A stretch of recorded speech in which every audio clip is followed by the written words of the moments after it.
did you go about trying to start a foundation?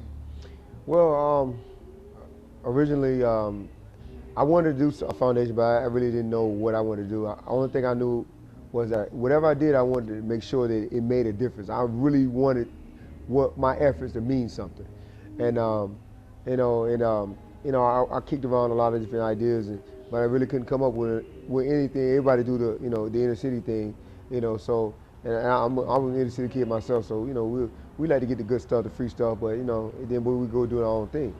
Um, and I remember back in '97 when I was I was going to have a little problem with the fight game, the politics of the fight game, making me angry, making me not want to do anything, and so I decided, well, you know what, I got to I got to change this negative energy into some positive energy, and so a friend of mine was helping out with some people, some mentally challenged people, you know, they used to say retarded people, but now it's politically incorrect, but uh, I'm always a curious person, so I'm kind of always curious about different things.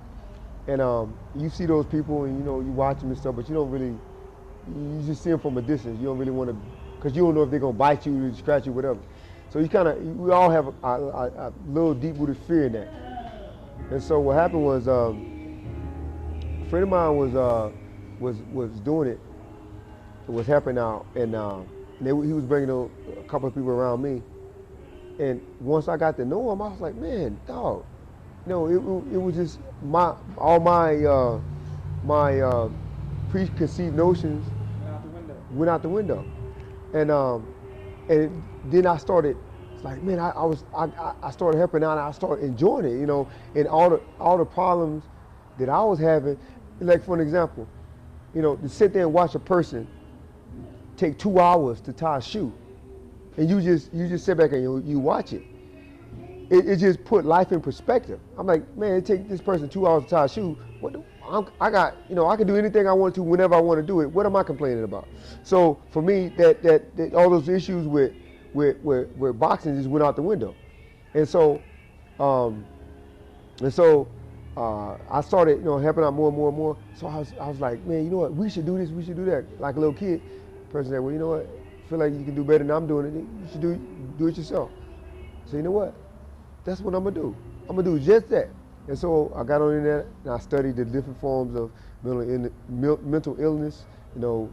Birth defects. Head trauma. You know,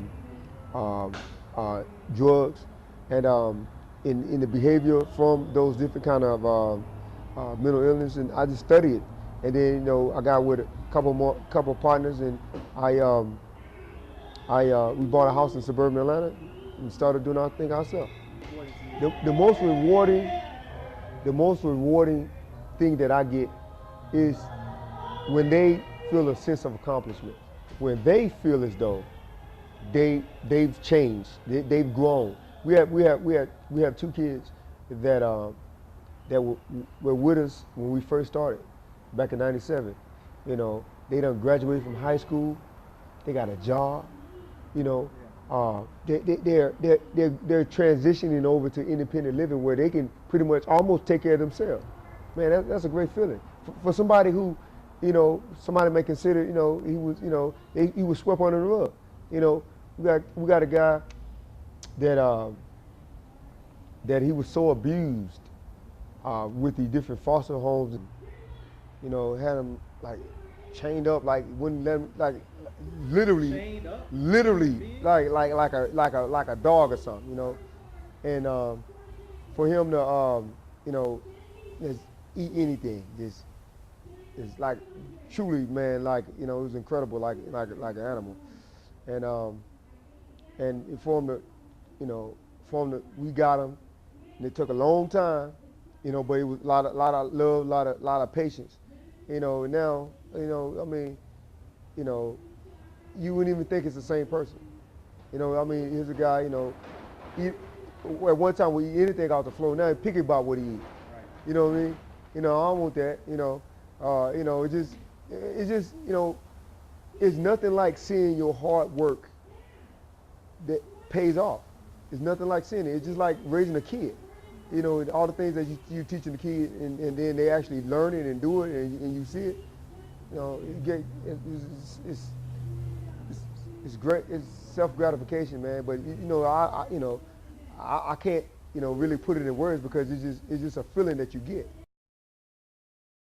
But truthfully, anything you love, you worth dying for. It's worth dying for. If you really truly love it and you really truly passionate about it. So, my thing is, you know, I knock on wood that nothing ever happened to me. If ever there was a time that something ever happened to me in the ring, you know, I did what I love doing. So I have no regrets.